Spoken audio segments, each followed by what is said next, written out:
Bumisita tayo dito ngayon sa Mall of Asia para puntahan ang makabago nila ditong attraction na kung tawagin nila ay Mall of Asia Sky Garden. Kaya tara, punta na natin.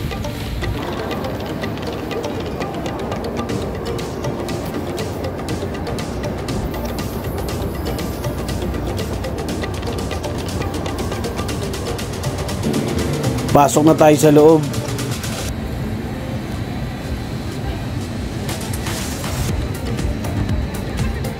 Kahit makulimlim at di ganun kaganda yung panahon, marami pa rin pumupunta dito.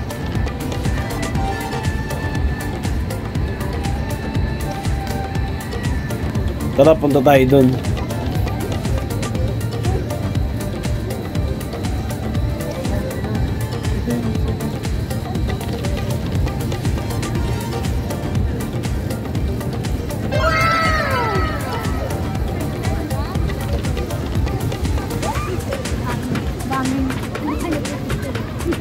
Hindi pa naman masyadong kumpleto yung lugar, mukhang may idadagdag pa sila doon. Kita nga din pala dito yung seaside.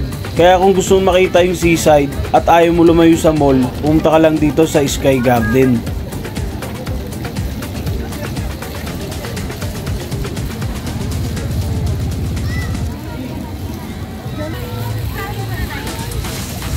Mula nga dito ay napakaganda talaga ng view ng dagat.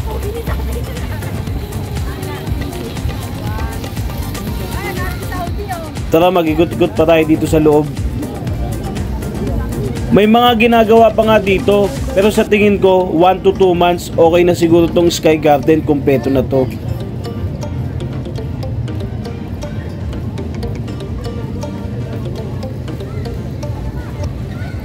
Pag napapagod ka nakakalakad o kakatayo, meron ditong mauupuan.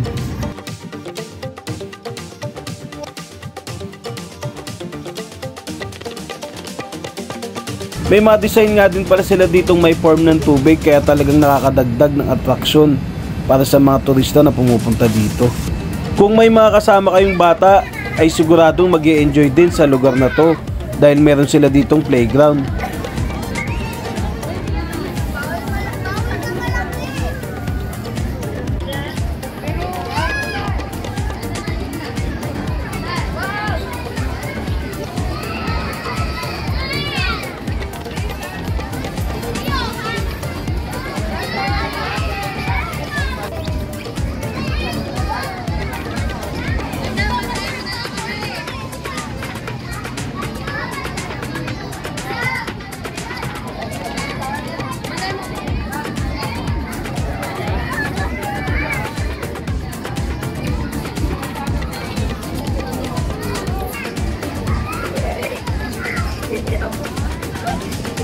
Sa location ng playground ay makikita din yung seaside.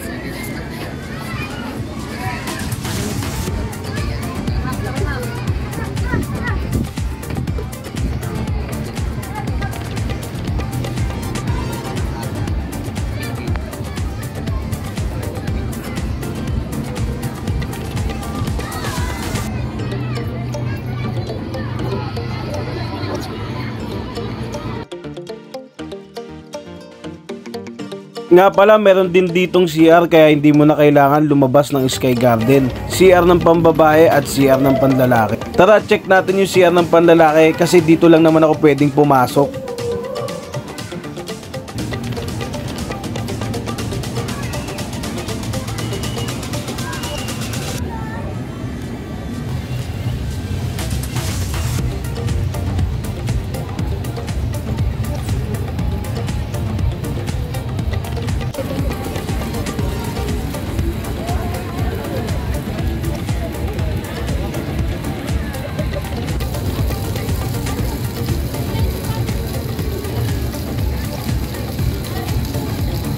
May nakita ako ditong magandang words kaya yan inakyat ko. Good things come to those who wait.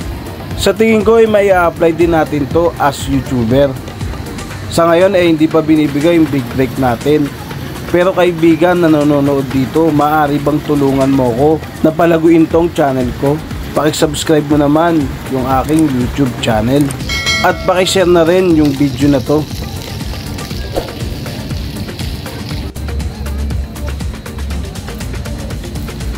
May napadalaw pa dito mga otaku.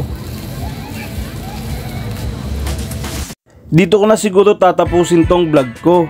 Salamat, umabot ka hanggang sa dulo ng video na ito. Kung di ka pa nakakapag-subscribe, please click the like and subscribe button at paikalembang na rin ang kampana para lagi kang updated sa mga bagong video na i-upload ko.